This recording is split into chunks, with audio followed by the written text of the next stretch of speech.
السلام عليكم ورحمة الله وبركاته. فيديو سريع على طريقة لو إن يوم من الأيام صارت معك مشكلة وأنت تحمل في برنامج معين، أو إنك أنت درت غلط أو حاجة، راح الصوت من الجهاز مثلا أو كرت شاشة التعريف متاعها راح. أي مشكلة في الكمبيوتر لو تصير عندك، هذه حلها في دقائق. يعني هذه أول حاجة جرب تبدأ بها، اللي هي بسم الله. تجي عند علامة ويندوز وحرف الآر تعطيك رن اللي هي تشغيل. تيجي تضغط على علامة ويندوز ترخيش، وتجي عند حرف الآر تشغل لك اللي هي التشغيل رن.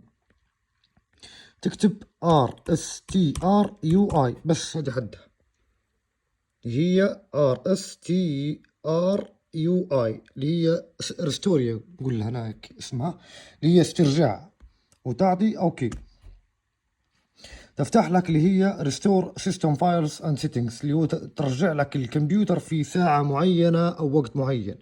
طبعا انا تو داير نقطة اني انا نرد لها يعني، لكن الويندوز مفروض بروحها عند بعد ما تثبت برنامج والله تصير معك مصيبة او كارثة، بروحها يدير في استعادة الوقت. هو يرد لك الكمبيوتر في حالته قبل ما انت تدير المشكلة. فدير هنا نكست للتالي. تمام. تو انا عندي نقطة واحدة بس اللي هي درتها تو انا يدويا، يعني المفروض هي بروحها الويندوز يديرها، اللي هو لو ان ندير نكست وندير بعدها ريستارت للجهاز اللي هو إعادة تشغيل، حيرد الكمبيوتر في حالته الطبيعية اللي هي قبل ما تصير المشكلة اللي صارت معايا.